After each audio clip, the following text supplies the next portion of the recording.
하나님의 은혜가 아름다운 봄 햇빛처럼 밝게 빛나는 화요일입니다. 오늘 이 하루 가운데 여러분의 삶이 더 하나님의 은혜로 풍성하게 사시게 되기를 주님의 이름으로 축복합니다. 오늘 함께 나눌 큐티의 제목은 메인 영혼을 풀어줄 때 하나님의 영광이 드러납니다 입니다. 여러분, 우리의 삶 가운데 기적이 일어날 때가 있습니다. 기적이라는 것은 내 힘으로 할 수 없는 것이 하나님의 은혜로 이루어진 것이죠. 우리의 삶 가운데 기적이 많이 필요합니다. 하나님의 은혜가 개인의 삶과 가정과 공동체 가운데 흘러가는 것, 그것이 우리의 삶 가운데 기적의 시작이죠.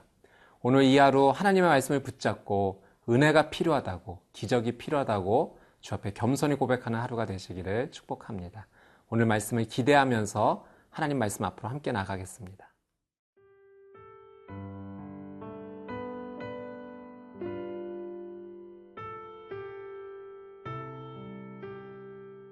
누가복음 13장 10절에서 21절 말씀입니다. 예수께서 안식일에 한 회당에서 가르치실 때에 18해 동안이나 귀신 들려 앓으며 꼬부라져 조금도 펴지 못하는 한 여자가 있더라. 예수께서 보시고 불러 이르시되 여자여, 네가 네 병에서 놓였다 하시고 안수하시니 여자가 곧 펴고 하나님께 영광을 돌리는지라. 회당장이 예수께서 안식일에 병 고치시는 것을 분내어 무리에게 이르되 일할 날이 엿새가 있으니 그동안에 와서 고침을 받을 것이요 안식일에는 하지 말 것이니라 하거늘. 주께서 대답하여 이르시되 외식하는 자들아, 너희가 각각 안식일에 자기의 소나 나귀를 외양간에서 풀어내어 이끌고 가서 물을 먹이지 아니하느냐. 그러면 18배 동안 사탄에게 매임받은 이 아브라함의 딸을 안식일에 이 매임에서 푸는 것이 합당하지 아니하냐. 예수께서 이 말씀을 하시매 모든 반대하는 자들은 부끄러워하고 온 무리는 그가 하시는 모든 영광스러운 일을 기뻐하니라. 그러므로 예수께서 이르시되 하나님의 나라가 무엇과 같을까? 내가 무엇으로 비교할까? 마치 사람이 자기 채소밭에 갖다 심은 겨자씨 한 알 같으니 자라 나무가 되어 공중의 새들이 그 가지에 깃들였느니라. 또 이르시되 내가 하나님의 나라를 무엇으로 비교할까?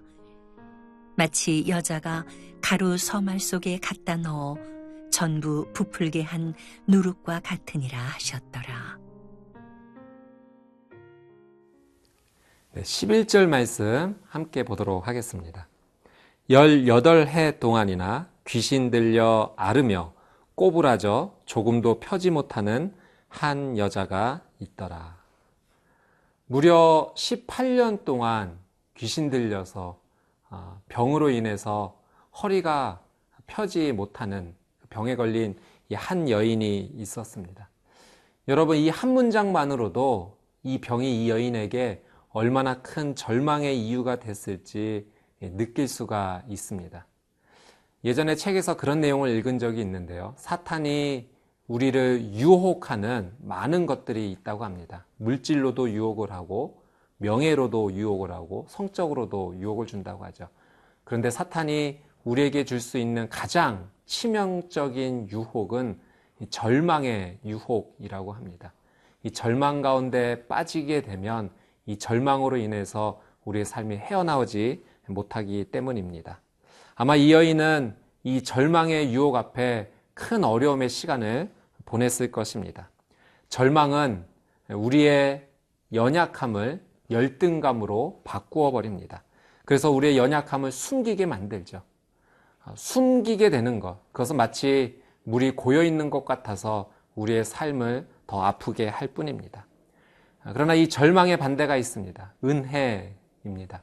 은혜는 우리의 연약함을 숨기지 않고 드러내도록 도와줍니다. 빛 가운데로 나올 수 있도록 해주죠. 그리고 그 연약함이 흘러가도록 도와줍니다. 마치 물이 흘러가는 자리에 생명이 다시 피어나듯이 은혜는 우리의 연약함을 통해 새로운 생명을 시작하게 합니다. 이 18년 동안 절망 속에 있었던 이 여인이 오늘 말씀에 보니 회당의 자리에 있었다라고 성경이 기록이 되어 있습니다. 이 여인은 절망의 유혹 가운데 넘어지지 않았어요. 자신의 연약함을 숨기지 않았습니다. 드러냈죠. 하나님을 만나는 자리, 말씀을 만나는 자리에 이 여인이 서 있는 것을 보게 됩니다. 이 여인은 몸이 아팠지만, 병이 있었지만 하나님과의 관계를 포기하지 않았습니다. 그래서 12절, 13절 말씀에 보면 이 회당의 자리에서 예수 그리스도를 만나게 되고 예수 그리스도를 통해 안수를 받고 병이 치유되는 놀라운 기적을 맛보게 됩니다. 예수 그리스도를 통해서 그 놀라운 기적의 축복이 흘러나간 것입니다. 오늘 이 여인처럼 우리의 연약함을 숨기지 아니하고 하나님 앞에 나아감으로 회복되는 저와 여러분의 삶이 되기를 주님의 이름으로 축복합니다. 14절 말씀에 보니 이 사건 가운데 마음이 불편한 한 사람을 만나게 됩니다. 바로 회당장입니다. 똑같은 자리에 예수님과 함께 있었지만 이 사람은 기쁨을 누리지 못했습니다. 오히려 그의 삶이 분노로 가득하는 것을 보게 됩니다. 다른 이유 아닙니다. 안식일에 예수님께서 병자를 치료하셨다. 그 이유 때문입니다. 한 여인은 기쁨과 감사로 나아갔지만 한 남자는 분노 가운데 사로잡힐 수밖에 없었습니다. 그 이유가 무엇일까요? 오늘 성경은 그 이유를 한 가지로 우리에게 가르쳐 주시는데 바로 믿음이다 가르쳐 주십니다. 16절 말씀 한번 같이 한번 읽어보도록 하겠습니다. 그러면 18해 동안 사탄에게 매임받은 이 아브라함의 딸을 안식일에 이 매임에서 푸는 것이 합당하지 아니하냐. 분노 가운데 있었던 이 회당장에게 예수님께서 18년 동안 힘들었었던 이 여인을 아브라함의 딸이라고 칭하십니다. 믿음의 여인이라는 거죠. 믿음 때문에 이 여인은 회복이 되었지만 너는 그 믿음을 잃어버렸기 때문에 안식일의 주인이신 예수님을 알아보지 못하고 분노 가운데 사로잡혀 있다라는 사실입니다. 여러분, 믿음은 매임에서 풀어주는 놀라운 은혜입니다. 오늘 하나님 앞에 믿음을 가지고 나가 우리의 삶을 얽어매고 있는 모든 것으로부터 해방되는 놀라운 은혜가 있게 되기를 주님의 이름으로 축복합니다.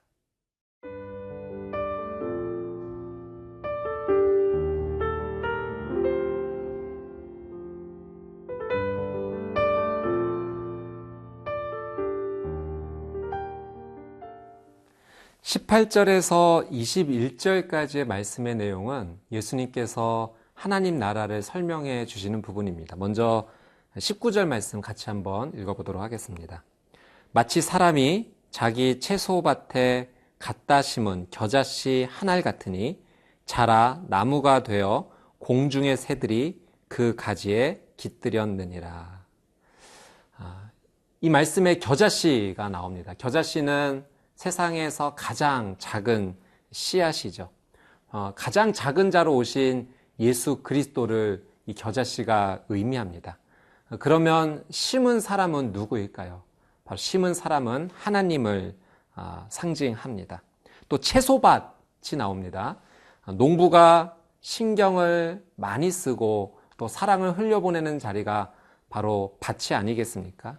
그만큼 하나님께서는 하나님 나라를 사랑으로 또 아주 친밀하게 가꾸신다라는 사실을 우리는 알 수가 있습니다.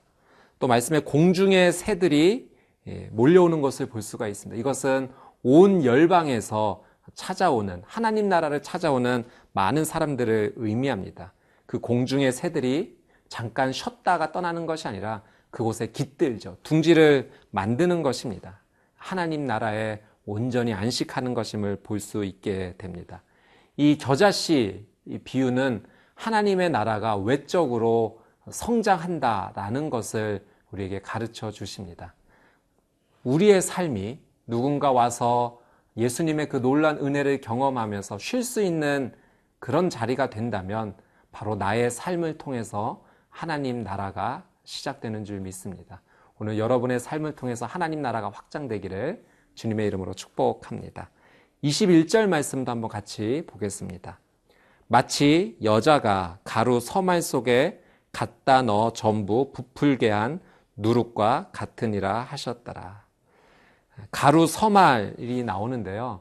제가 찾아보니까 10인 가족이 하루 먹을 식량의 양이라고 합니다. 그곳에 누룩을, 아주 적은 누룩을 떨어뜨린 거예요. 그 누룩을 떨어뜨렸더니 부풀어 올랐다. 이 누룩이 하나님 나라를 설명이 될 때 아주 긍정적으로 상징하고 있습니다. 그것은 하나님 나라가 이렇게 변화를 가져온다라는 것이죠. 아주 작은 것이지만 큰 것을 변화시키는 것, 그것이 바로 하나님 나라가 이루어지는 과정입니다.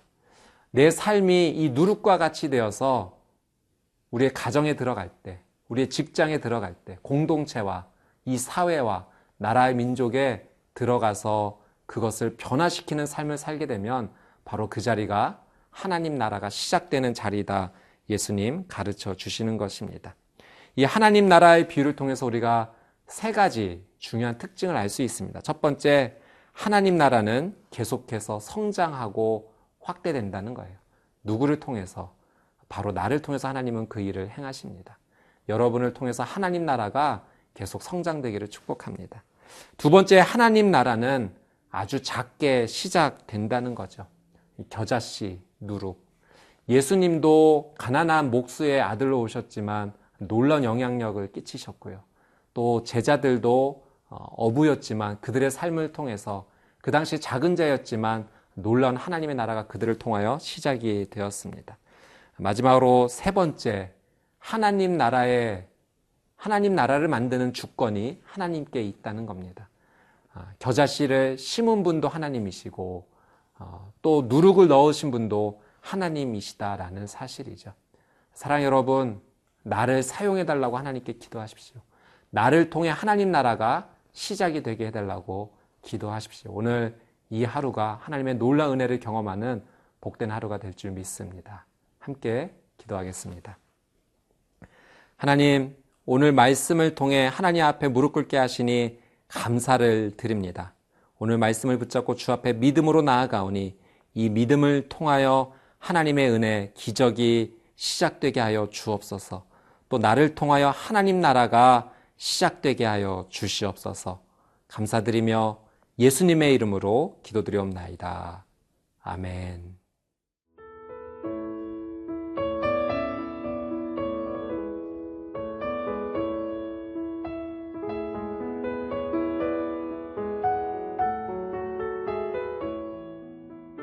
이 프로그램은 시청자 여러분의 소중한 후원으로 제작됩니다.